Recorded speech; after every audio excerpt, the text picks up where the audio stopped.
Yo, Jazz, we ready to go? Let's get it.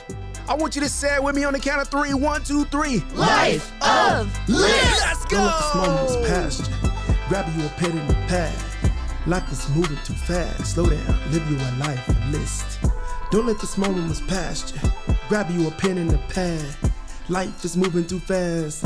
Slow down, live you a life of list. What's up? It's your boy Derek Sire here on another episode of My Life of List. If you do not have the book, you can go to Amazon and get it, or you can hit me up in the chat section, find me on social media, something where you can get this book, because you cannot listen to the podcast without getting the book.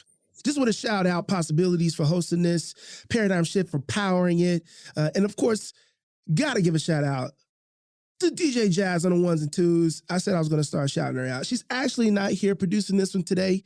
We have a very capable young man that has been doing this for quite a while, but DJ Jazz started this off, so I got to make sure that she stays in the vibe, in the energy. This episode is called Snuggle Time. This is going to be chapter 14 for those that are following us. And you know, I can't go forward without going back and giving you the story. So when I was younger, my dad and I were huge snugglers. And for those of you that are listening, you know that I'm a big fan of my dad. I was talking to my mom the other day and she was like, "You never talk about me. You know, people don't know me." I'm like, "Of course people know I got a mom. People love you. If they know you, they know." I'm just saying, not enough people talk about dads. And so I talk about my dad a lot. Anyhow, me and my dad were huge snugglers, right? And it wasn't like a traditional snuggle, because my dad is too much of a man's man for that. I mean, he was just over the top snapback hat. He had long hair on his shoulders, cigarette hanging from his lip, drove a truck, worked since he was the age of 12. Like, he was just like a man's man. And so the way that we would snuggle, his compromise is that he would lay down and watch TV, and he would lay on his side, and I would crawl up on his side as he was laying on his right side, and I would just lay on his left side, right? It became more comfortable than initially was. And the older I got, of course, we weren't snuggling like that, but it was just something that we did. We just hung out and we watched TV, and I got to hear him interact with the people on the TV tube, and I got to see my dad do something that he didn't do often, which was lay down and rest and just kind of chill. And whenever I think about snuggling with my son, I think about back to my dad, right? And so at the time that I wrote this particular chapter, it's probably about 15, 16, 17 years later, and I'm definitely not the man's man that my dad is. Like, I'm a full-on snuggler. Like, I will lay on my back, and I will grab my son or my daughter, and I'll put them in my armpit and lay their head on my chest, and we will watch TV, and I'll ask them about their day, and I'm rubbing their hair, and I'm rubbing their back, and I'm patting them on their bottom, and I'm tickling them. Like, my dad would not do that, but here I am with my own kids, and I just pull them in. And as my son is laying on me, he's younger. He's probably about 5 or 6. Inevitably, because I got a big belly, his son would just my son's hand would just creep across my belly, and his pinky finger would always find a way to my belly button. I mean, for some reason, his finger would always, and keep in mind, I'm 265, 270, like, I'm a big guy, which means I got a pretty big belly button, right? And so his hand would just creep across my stomach. I'm laying shirtless, he's laying, his hand would just crawl across my belly, and somehow his pinky would find my belly button. And even as I tell the story now, I'm just so glad, I'm so grateful for how affectionate I get to be with my kids. And my dad, in his own way, was affectionate as well. He's not affectionate in the same way that I am, but for him, my dad, even in the moments where he was correcting me and holding me close, like, I can remember how much it took for him to slow down and to open up. Because in a world where you have to have your defenses up and have your guards up, when you come home, it's not a place where you want your guard up. You don't want your guard up with your spouse or with your friends or your family or your kids or your parents or your sisters, your brothers. You don't want your guard up in that particular place. And so it's valuable, right? It's invaluable to be able to come to a place when you're not at home, when you're not at work. You don't have to put on the face, so wear the hat, the mask, and you get to come home and you just get to hang out. And my dad, I'd like to think that I was one of his safe places where he allowed me to snuggle up close to him, whether it was actually physically or whether it was emotionally or mentally or spiritually. My dad allowed me to get in close. And it's something that I absolutely love being able to do, not only with my friends and my family, but more specifically, my kids. My kids. You know, I could throw out stereotypes of men and how they interact with their kids. And I'm sure there's some statistics that would support any negative stereotype that I throw out. But I want to throw out something that's maybe not a statistics, but something that is something personal to me. I'm surrounded by dads that are involved, that are present, that are leading their children and showing them the way, but also allowing them to explore within safe boundaries. They give them room and they give them space. And I know oftentimes when we use this word snuggle or cuddling, it's a physical term. But the more I understood my dad, the more I understood that getting close to him wasn't always necessarily physical. And more than that, I appreciated how he would let me close to him spiritually or mentally or emotionally. And so that's where I want to settle today. I want to talk about why it's so important for parents to allow their children not only to be close to them, but for allow those children to be close to other people. My dad sat me down one time, and I don't know if I've shared this story on here, but he used to keep his wallet around the house. And in his wallet was, this particular time, was a wad of money. I mean, as an 8-year-old, 9-year-old, 10-year-old, you see a bunch of 20s and 50s and $100 bills. You thinking, man, we rich. And I knew we weren't rich because the side of town that we lived on and the houses, around us. And I'd seen big houses before, and I'd seen our house. And so I know our house wasn't as big as theirs, but I don't know that I knew the concept of poverty or that we were poor.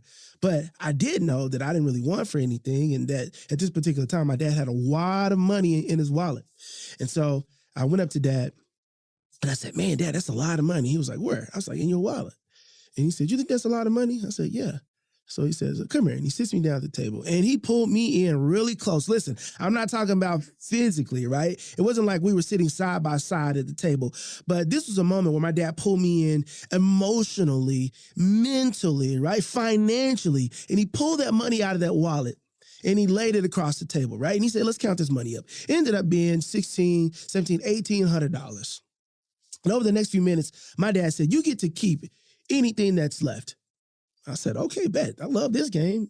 And so he said, all right, give me $600 for rent. And so I said, okay, $600. I still got money left. And then he went to car note. He went to gas, electricity, groceries. He went to insurance, phone. Like that just went down the list. And at the end of that $1,600, $1,700, $1,800, there was a $20 bill left. And he said, son, I haven't even ate yet. What am I supposed to take to work? Now, I know some of you are cringing right now listening to this because you don't want to pull your kid into this world of money, into this world of stress.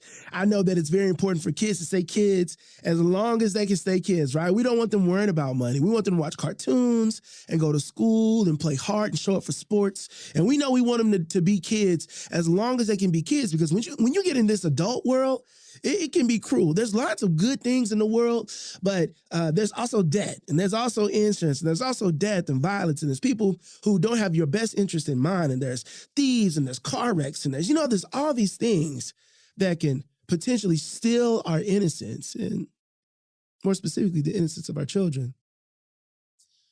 But I want to encourage you all, maybe not in the way that my father did, but in a way that's unique to you, to pull your kids in And don't substitute physical connection for mental, emotional, spiritual, social, financial connection. I mean, I really want you to stop and think about this. How can you pull, as a parent, your kids in? If you don't have kids, how can you pull your friends in? People that you're connected to emotionally, socially, romantically, intimately. How can you pull people in and snuggle up against their fears? Snuggle up against their insecurities? How can you get close to their dreams and their hopes and their goals? How can we get close, step toward, pull people into the places that we find and see that are the most vulnerable, the most fragile, the most sensitive, and share that moment with others? Because what I've found out is there is not a moment more intimate than when you snuggle up next to someone in an area of your life that you value the most. What's that area for you? If you're a parent and you're struggling socially to keep friends, or if you are struggling romantically, and you're trying to find somebody to come in and help you become the best version of yourself and cover the gaps and complement your flaws and enhance everything that is good about you. If you want someone to co-parent with, or maybe you're struggling with your mental health. And you are trying to keep it together, but you're holding on by a thin thread. You're just really holding on. Or maybe you're trying to figure out how to make it to the next paycheck or the next, whatever it is. Everybody has a struggle. And what I found is when we protect our children, when we protect our friends from that struggle, we become isolated and we don't take the opportunities. We miss the opportunities to help grow, to help enhance, to help improve not only the individual, but our relationship with that human being when we bring them in and we snuggle them up close to things that matter the most to us. So my dad brought me in during snuggle time. For him, it was me allowing him to see his hair down, to see that we didn't have as much money as I thought. It was a chance to see my dad work 12 and 14 and 15-hour days, and then he would absolutely collapse. My dad died at the age of 67 because of a life hard lived. And there's some things I'm sure he didn't bring me in to see that we were unable to snuggle up against before he passed. But what I did get to see, I was glad that my dad didn't carry that on his own. For me, I allow my children and my wife and my friends and people that are close to me into that space, whether I'm trying to write a book or launch a business or run a company, or if I'm dealing with my insecurities, my doubts, my concerns, I bring people in. So I'm not isolated and alone in that thing. And for you, I don't know what that is, but you have it. And I want to encourage you, don't be by yourself. Don't isolate. You're not too heavy. There are people out there that really want to snuggle up against you and help you carry that thing. And so I want you to log off and I want you to think about, where in your life can you snuggle? Chapter 14, Derek Sire here with Life of Lists. Thank you guys so much. See you next time. Thanks again for listening to another episode of My Life of List, hosted by yours truly, Derek Sire, powered by Paradigm Shift, recorded in the Possibility Studios. Signing off until next time. Don't let that small moments pass you. Grab you a pen and a pad. Life is moving too fast. Slow down, live you a life of list.